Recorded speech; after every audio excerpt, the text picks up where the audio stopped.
Hello lovely people and welcome to another video. Sorry about my overgrown fringe, nothing I can do about it. I can barely see anymore. Before we get into today's video, which is everything I read in 2019, part 1, because I read a lot last year, I just want to make a quick disclaimer. This was all filmed and edited in January, and for whatever reason it never made it onto the internet, but I just want to let you know that is why there is no mention of the coronavirus or lockdown or anything like that, because we weren't here yet. So that's why I might mention going out and seeing friends and hanging out with other people, because that was allowed then. Just want to let you know that. Enjoy the video. Bye. Hello beautiful people and welcome back to another video. If you're new around here, my name is Lauren. Welcome to my channel. Make yourselves comfortable. Today is going to be quite a long video. Today I am talking about every single book I read in 2019, and there were 32 of them that I could remember and made a note of, so it's going to be a long video. This is probably going to be part 1 of 2. Yeah, I read a lot, and so I thought what I would do, I put a request out on Instagram to see if this was something people were interested in. People were. So yeah, I'm going to tell you what the book was, go into like a brief plot summary, whether or not I would reread them. So let's get into it. The first book I don't actually have to hand. I read this at the beginning of 2019 and it was While You Sleep by Stephanie Merritt, and it's a ghost story. I can't even really remember the main character's name. It could have been Amanda, but essentially this woman goes to stay in a haunted house in Scotland. There's loads of local rumours that it's haunted. She doesn't know that it's haunted, and strange happenings occur, and there is an old curse on the house apparently, and there's a love story, and there's a very strange ghost sex scene is the only way I can describe it, because that is what it was.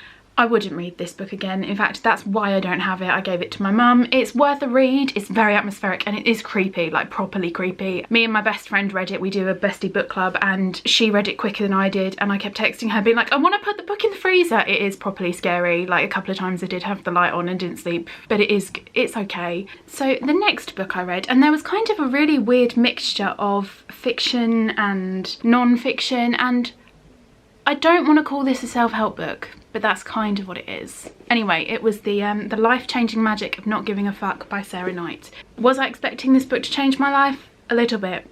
Did it?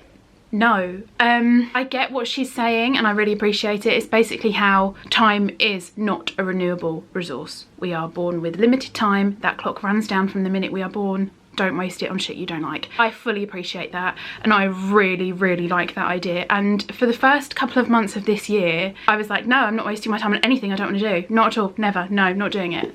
And then life got in the way. It's not fully practical. I think for this to work for you, you have to really not care about offending people, and just be not selfish, but you have to be able to prioritise yourself first. I fully appreciate what she's saying and she makes excellent points about how important that is. I'm not there yet. I think this is probably a book I would need to reread. I would reread it. It's very funny, it's very accessible, and like I said, the overall message is excellent. Practicality wise, I don't know how easy it would be. Like I said, I need to reread this and give it another go, but it is very good. I did enjoy it. So the next book I read, and I've realised that I consumed an awful lot of Irish culture last year, so lots of books, TV shows, so much of it was sort of Irish or island based, and I didn't notice until literally when I was looking back at this list. I was like, she's Irish, she's Irish, she's Irish, she's Irish. I'm also fairly sure, apart from maybe one, that all of these books were written by women, and there is a reason for that. It was entirely unconscious. So I have 2 English degrees. I have mentioned this before. I like to mention it. I worked really hard, but bar one module, which was women in fiction and the representation of women and stuff like that, nearly every book was written by a man, and almost every book I've read since then has been written by a woman, and whilst it wasn't intentional, I think it probably was subconscious. Anyway,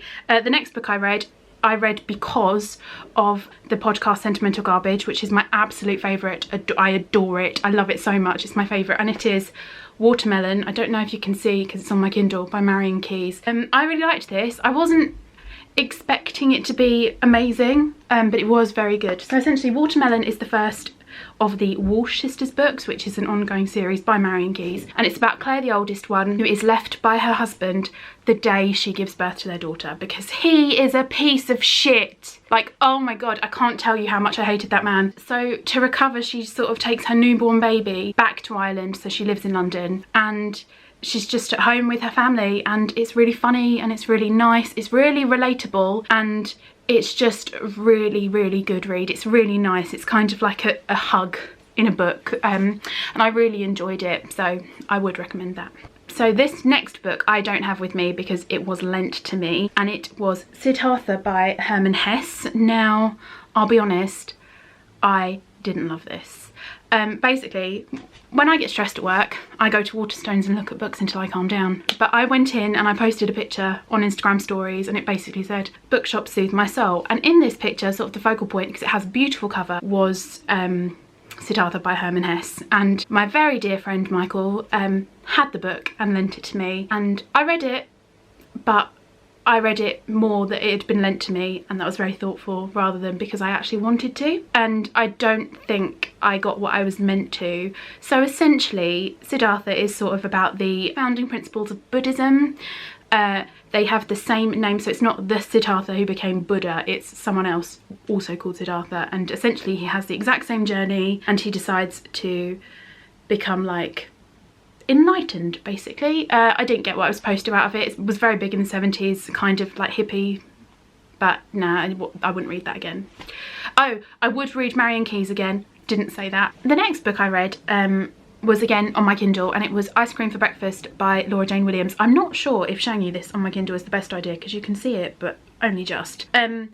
Basically, it's a self-help guide on how rediscovering your inner child can make you calmer, happier, and solve your bullshit adult problems. So at the beginning of this year, and obviously still now, but more so at the beginning of this year, I was dealing with some bullshit adult problems, and I wasn't very happy, and I was trying to find ways to change that. And essentially what this does is remind you to make celebrations out of the small things, make everything an event, make life great by celebrating all the little things, and how that all adds up to a happier person, basically. And essentially the premise of the book is Laura Jane Williams is an author and a journalist, and after she wrote her first book, Becoming, which I have started but not finished, she kind of had a breakdown, so she quit her job as a journalist and took a nannying job, and it was kind of how they just reminded her to really enjoy and live her life, and I really liked that premise. So I would read this again. I really enjoyed it.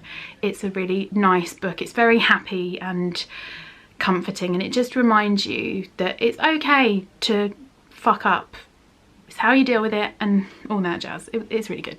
So the way I kind of organised how I read this year was I was doing fact fiction. So I would do either an essay collection, I read a few of those, or I would do a memoir or a cookbook in one case, and then I would do a fiction book, sort of to break things up nicely. And the book I've read after Ice Cream for Breakfast was Conversations with Friends, sorry, by Sally Rooney. I have talked about this on here before. I absolutely loved this book.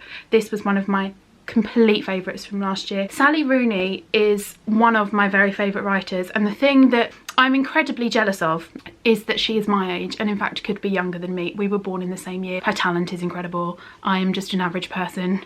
It's infuriating. She's amazing.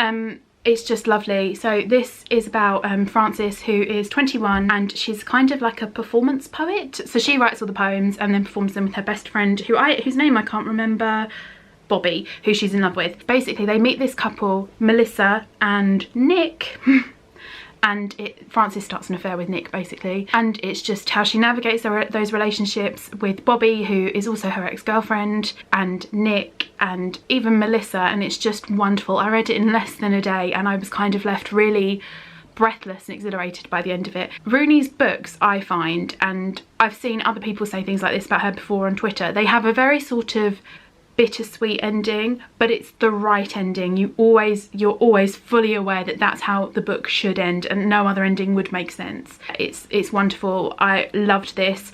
I will reread this. I will also reread Normal People, which I didn't read last year. I read the year before and utterly adored. They're amazing. I genuinely cannot wait for her next book. I love her work so much. She is so the writer I want to be.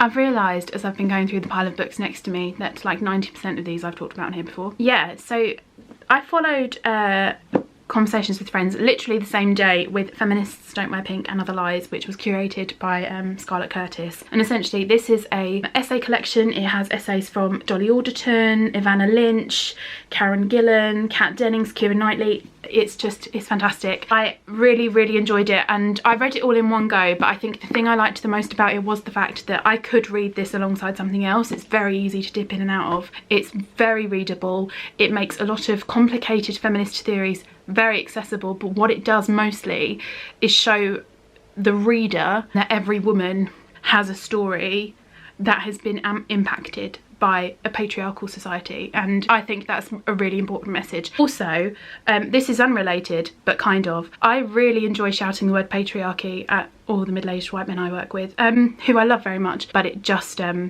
makes me laugh.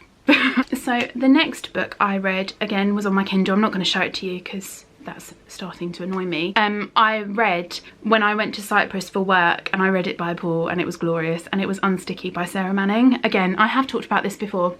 Essentially, Unsticky is chick lit, which I don't think should be used as a derogatory term, but is. But it's chick lit at its very finest. It is an incredibly readable, addictive, excellent story, which is essentially about Grace, who is a fashion assistant at a magazine, earning no money. She's in thousands upon thousands of pounds worth of debt. We don't ever work out how much, we're never told how much debt she's in, but it's, I think, in excess of 70 grand. And she works at a fashion magazine, and she's getting absolutely nowhere, and it's essentially, you can feel how panicked Grace is from the get-go, and she's got a real lust for designer labels. She handles like couture, prices couture every day, can't afford to feed herself, and she meets the enigmatic Vaughan, who is an art dealer, and he basically offers her an indecent proposal where he pays her to be his girlfriend, and it's so good. Like, I really enjoyed it. Again, the next book I read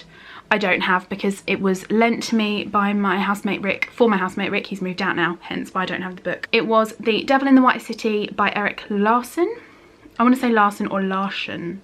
Anyway, it's essentially about the serial killer H.H. Holmes and the Chicago World's Fair, and I think that's sort of at the end of the 19th century, beginning of the 20th century. And it's essentially how H.H. Holmes used the fair as a way of facilitating his murder, basically. So he built a hotel, the Murder Hotel. It's what one of the American Horror Story series is based on, the one with Lady Gaga. So he purpose-built a hotel to murder people, and it was near the World's Fair, so he sort of completely exploited the fact that it was there to lure in victims. And it's really interesting. It kind of spans the line between fact and fiction. The narrative is very prose-like, but it's really interesting. It's not something I would normally read, but Rick was kind of adamant that I read it, and it was really good. I do not know how long this video is going to be, or how long it already is, because I'm going to talk about this book for a long time. My very favourite book from last year, and probably one of my favourite books of all time,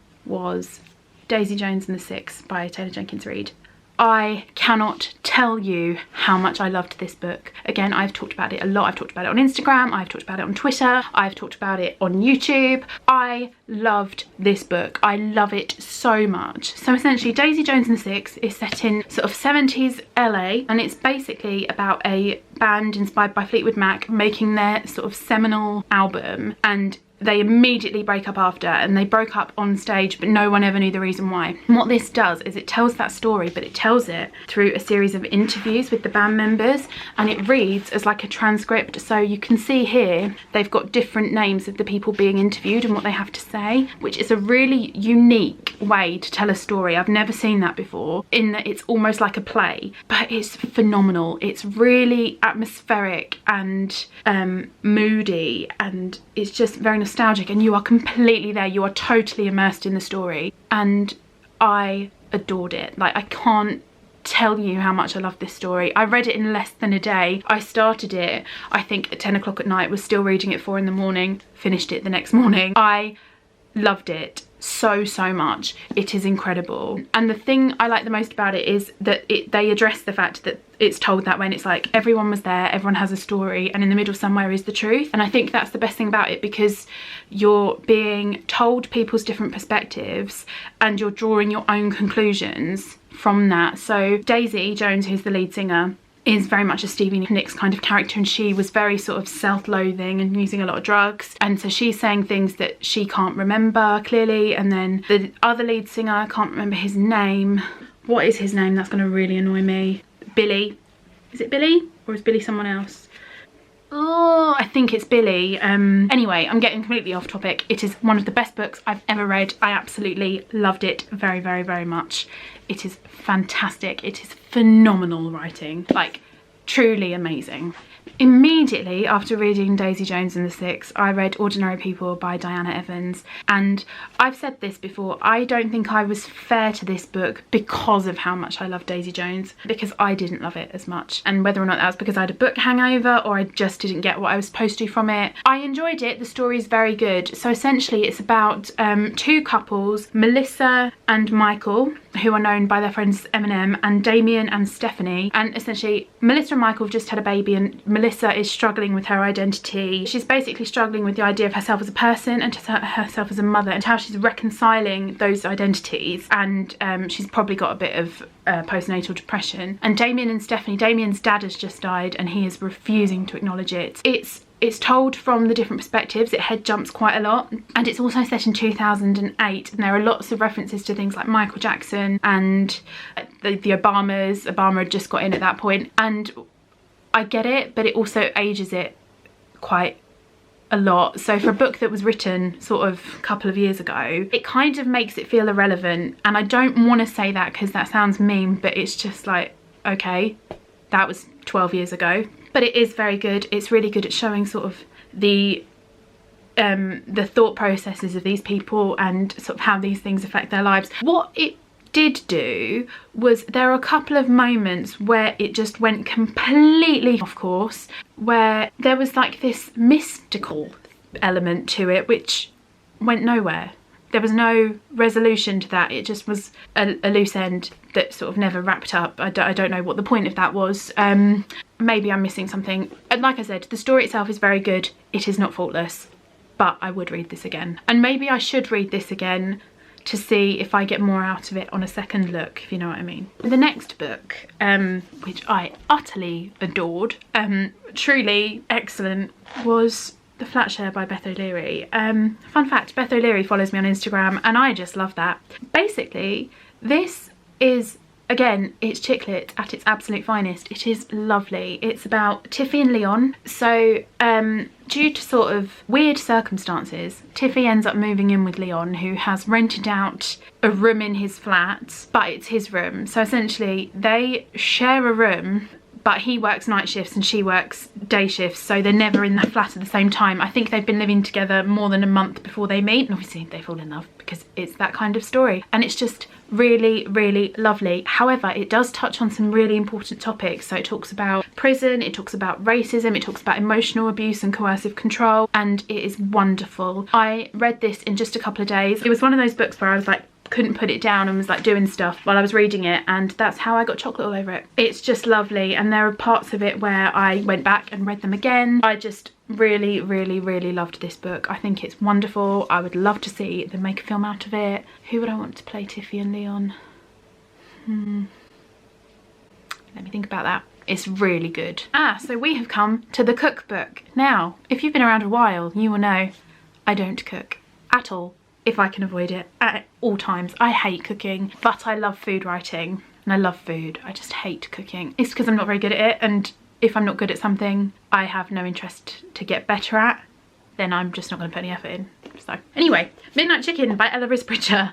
The most beautiful cookbook. Like, it's just a beautiful book. Essentially, it's what I find so beautiful about this book, because there are recipes in it. It's a cookbook, but it's the narrative that sort of weaves through the recipes and links them all together, and it's just wonderful. So it's about Ella Risbridger, who had a bit of a nervous breakdown That's a very sort of vintage way of saying it. And she stepped in front of a bus. She was trying to kill herself, and it's kind of how food became something she could rely on, and then it's sort of how it brought her back to life, and it's just wonderful. So she's got recipes in here for all sorts of things, but the midnight chicken itself is the meal she made when she came out of hospital after her suicide attempt, and it's just lovely. I haven't made any of the recipes in here yet. I really wanted to make the ginger parkin, which she had for bonfire night, but I was ill at the time and didn't. Yeah, reading in the rafters parkin I really wanted to make, because it's kind of like a traditional northern cake to have in November, but yeah, I just wasn't very well, so I didn't make it in the end.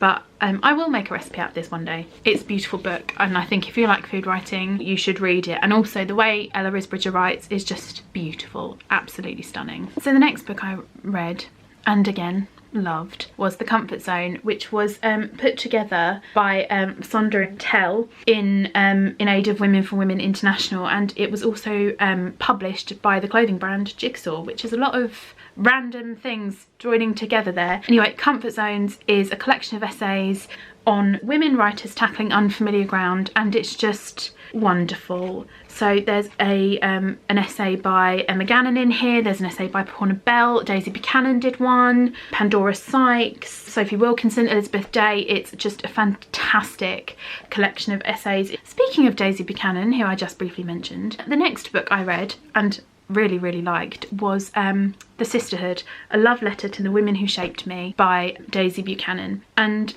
it's essentially a memoir about growing up as the oldest of 6 sisters, which Buchanan is. It's just really lovely. So I am a younger sister. I have got an older brother and an older sister, and she totally nails that sibling dynamic. Now, it is true of all siblings regardless of their gender, but particularly with sisters, where you love them more than anyone. Like, I love my sister, but you also hate them more than anyone, and they do your head in, and you fight with them one minute and you're laughing with them the next, and there's this sort of unending supply of love and support, but also irritation and anger, and it's just, it proper nails that relationship, because it is a strange, it's an almost a completely unique dynamic. They're the people that know you the most, they know you the longest, they love you, they hate you. It's really weird essentially is what I'm trying to say. She completely nails it, and there were times in this book I remember I was reading it and I can't remember exactly what she said, but it was something along the lines of, you believe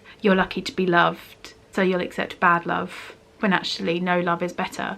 And I put that on Instagram stories and said I was crying, and Daisy Buchanan replied, I love Daisy Buchanan. And yeah, it's a lovely book. I would strongly recommend this. It's so good, and I would absolutely reread it. So the last book that I'm going to talk about in this video, part 1 of all the books I read in 2019, is Holly Bourne's How Do You Like Me Now. Again, I read that on my Kindle. It is phenomenal. It is so good. So essentially it's about Tori, who is kind of like a modern day Elizabeth Gilbert in kind of like an Eat, Pray, Love sense. So essentially when we meet Tori, she is a very successful author and influencer, and she's written a book, and I think it was called Who the Fuck Am I? And it's essentially her Eat, Pray, Love discovering myself journey, and it sold really well, and now she's struggling to write her second book, and it's basically a commentary on the face we present to the world versus who we actually are. So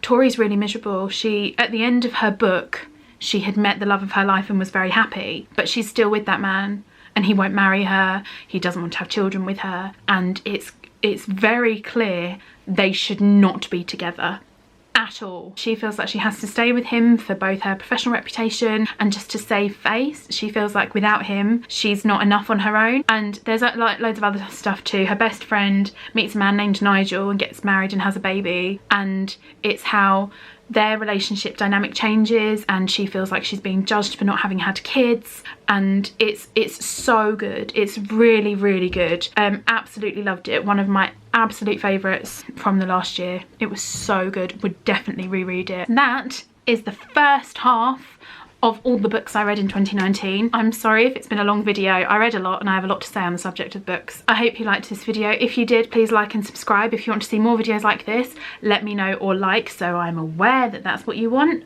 And don't forget to ring the bell notification. I'll see you in the next one. Bye guys.